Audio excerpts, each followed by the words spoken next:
10 km de l'arrivée, un sujet qui ne nous a pas laissé sans rien dévoiler. Insensible évidemment Nicolas. Marcato. J'ai dit, il est en forme, en grande forme. Marcato. Toujours sur Paris Tour, vient de gagner le Tour de Vendée. Kohler qui est parti à sa poursuite pour BMC. Un homme en tête, Arnaud Gérard. Une poignée de secondes derrière, 2 poursuivants. Et le peloton emmené par les Rabobank avec Bram Tankин. Normalement, les battus du jour, les grands battus du jour. Mais en cyclisme, tout est possible. Jean-Maurice se méfie. Et je vous le rappelle, hein, l'hélico étant resté au sol. Petit problème sur l'hélice arrière. Bien sûr, on ne va pas prendre de risques. Et donc on s'en passe, mais si je ne vous l'avais pas dit, vous ne l'auriez pas vu. Mais on vous dit tout. En tout cas, en cyclisme, nous, on vous dit toujours tout. C'est comme ça chez nous. On ne ment jamais. Et on est bien en direct avec Marco Marcato, le coureur italien.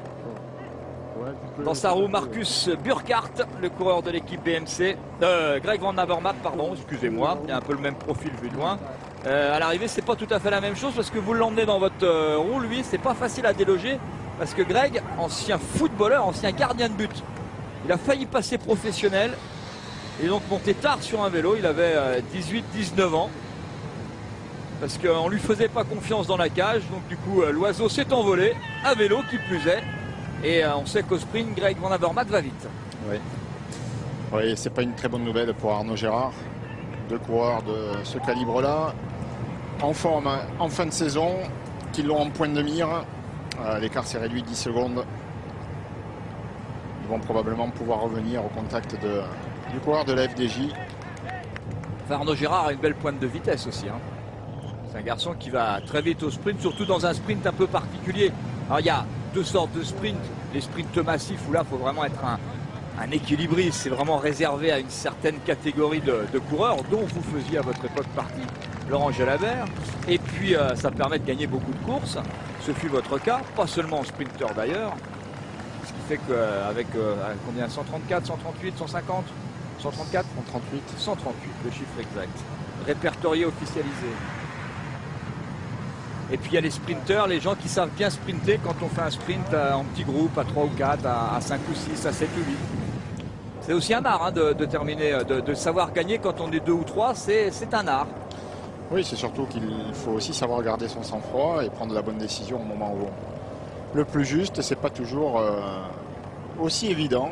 On me souvient ici même à Paris Tour de Philippe Gilbert qui battait quand même au sprint Tom Bonnen contre toute attente. Pourtant réputé beaucoup plus rapide. Hein, je suis un peu nul hein, parce que c'est 138 victoires, c'est écrit sur vos chemises. Hein, je fais pas de la pub, mais bon voilà, vous avez lancé votre marque de vêtements et c'est écrit dessus, 138 victoires. Mais bon, comme je l'ai sur moi, j'arrive pas à lire en même temps si vous voulez. Je ne connais pas tous les palmarès par cœur. Ce que je peux vous dire, c'est que Marco Marcato, ici avec son dossard 66, italien de l'équipe Vacances Soleil, eh bien c'est 4 victoires depuis le début de sa carrière. La dernière, c'était dimanche dernier au Tour de Vendée. Il a gagné notamment une étape sur le Tour d'Irlande en 2007. C'est un coureur qu'on voit beaucoup, qui attaque beaucoup dans les derniers kilomètres, qui est vraiment un puncher, mais qui a peut-être du mal à terminer. Alors aujourd'hui, c'est peut-être son jour de gloire. Il est dans la forme de sa vie, pourquoi pas. La côte de l'Épan. Attention Arnaud Gérard là de reprendre les roues. Il ne faut pas être en bout de course. Et voilà. Voilà. Il aurait peut-être mieux valu pour Arnaud lever les pieds un petit peu plus tôt. Attention à récupérer. Il n'a pas pu prendre son second souffle avant de voir passer et ça revient derrière. Droite. Ça revient derrière Arnaud. On aperçoit notamment Bertoliati pour le team Taekwon. Ah, c'est compliqué. Pourtant, il y avait le drapeau de la Bretagne. Il est des Bretons. Je vous l'ai dit. Et c'est Michael Delage qui est en train de sortir pour la FDJ. 2 hommes en tête. Marco Marcato et Greg Van Avermaet. C'est pas une bonne nouvelle pour l'Italien parce que le coureur belge est beaucoup plus rapide que lui au sprint.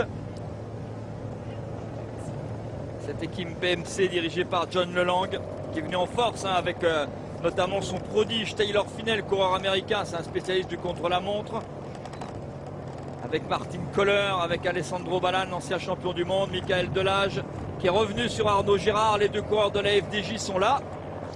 Dommage que Michael Delage n'ait pas senti, n'ait pas eu, peut-être était-il mal placé au moment de l'attaque de Marcato. Mais il aurait dû se trouver là. Arnaud Girard était devant. Il aurait, comme cela, pu faire le rapprocher vers Arnaud Girard sans avoir à mettre le moindre coup de pédale, alors que là maintenant il se retrouve en contre-attaque. 6 km de l'arrivée, Marco Marcato, le coureur italien, accompagné par le Belge Greg Van Avermaet. 4 victoires à son palmarès pour le coureur italien. C'est 11 victoires pour le coureur belge, dont 3 cette année. Il a gagné le Tour de Wallonie, il a gagné une étape et le Tour de Wallonie, il a gagné une étape sur le Tour d'Autriche et on se rappellera quand même qu'il avait gagné une étape sur le Tour d'Espagne. C'était en 2008 en contre 2 coureurs français, Arnaud Girard, Michael Delage, les 2 coureurs de la FDJ qui réussissent si bien sur ce Paris Tour en général. Et ils sont pas loin, ils les aperçoivent. Gros boulot de Michael Delage, les 2 hommes s'entendent bien, s'organisent, c'est pas fini. Peuvent peut-être revenir. Regardez, attention à ce virage qui est compliqué là à gauche. On est dans une partie qui est un petit peu difficile. Bien négocié, il faut être lucide. Et après 225 km de course, on manque parfois un peu de lucidité. Michael Delage qui est beaucoup plus fort là qu'Arnaud Girard qui a du mal à le suivre. Il faut s'accrocher, Arnaud. Allez, allez, allez.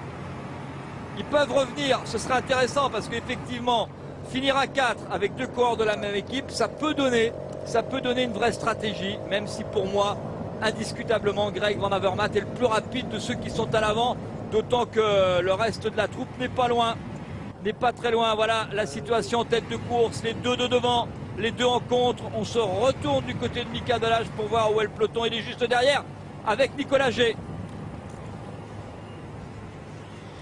Ça va être difficile, Thierry, pour les 2 coureurs de la FDJ de revenir sur Marcato et Van Avermaet, parce que ces 2-là ont fait la différence maintenant, environ 150 mètres sur les 2 Français. Même si Michael Delage est un spécialiste de cette course, vous parliez de Philippe Gilbert tout à l'heure en 2008. Michael Delage l'avait amené sur un plateau, donc il connaît ce final par cœur. C'est un homme de Paris Tour. Et là, vraiment, Marcato et Van Avermaet s'entendent très bien. Ils collaborent et ça va très vite, à plus de 55-60 km/h. Marcato fait un gros boulot. Il me semble que Van Avermaet, même s'il est plus rapide, a l'air un petit peu plus à l'ouvrage que Marco Marcato. Peut-être un peu plus de fraîcheur de la part de Marcato. Et ça peut changer la donne. C'est pas fait quand même pour les 2 hommes de tête, parce qu'il y a un gros boulot derrière. Il y a de l'entente et il y a une volonté énorme avec Michael Delage et Stuart O'Grady qui tente de ramener ce qui reste du groupe. Stuart O'Grady là qui est en tête de ce petit groupe. Ils étaient, je vous le rappelle, 21 avec donc 2 coureurs, plus voilà, on doit être un peu équilibré, 6 et 12, là j'en ai deux, les 2 Français rejoints à 4 km de l'arrivée, 2 hommes en tête, et il en reste combien juste derrière Arnaud Girard et Michael Delage, Nicolas? Impossible de vous le dire, Thierry, puisque nous sommes devant les 2 hommes de tête. Si vous voulez, on peut se laisser décrocher pour vous le dire. Là, ils sont 6. Voilà, la réponse nous vient avec cette caméra. 6, dont Stuart O'Grady, dont Geoffroy Le 4. Attention parce que pour l'équipe Skill Shimano, on a Roy Curvers, Geoffroy Le 4, Stuart O'Grady, je l'ai dit. 6 et 2-8 hein, parce qu'ils sont en train de rejoindre Arnaud Girard et Michael Delage. Attention à la caméra de face, quand vous êtes devant les 2 hommes de tête, ça écrase. La réalité, c'est cela. Hein.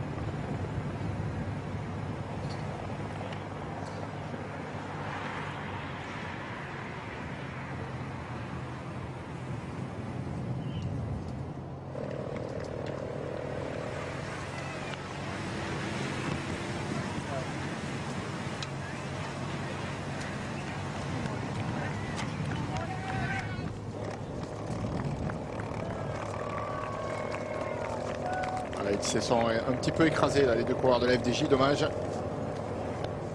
Puis de voir revenir sur leurs talons le reste du groupe va certainement les atteindre un petit peu moralement.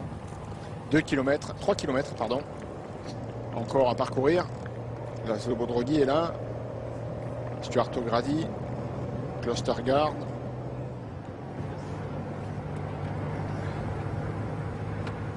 Et alors ici, Jan Stannard qui revient à l'instant sur les 6 poursuivants, donc 9 coureurs, puisqu'ils viennent de reprendre les 2 de la FDJ. Voilà, là ça temporise un petit peu, ça va favoriser le duo de tête Marcato Van Avermaet.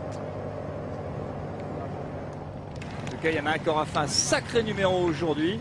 C'est Stuart O'Grady. Hein. Quasiment éternel. Oui, mais il n'a pas très bien manœuvré. Hein. Ça a pas été, il a fait une démonstration de force dès que cette échappée s'est constituée. Alors que Marcato, par exemple, a été beaucoup plus discret, laissant travailler son équipier. Mais au moment où il a fallu porter l'estocade, Marcato a mis une attaque incisive.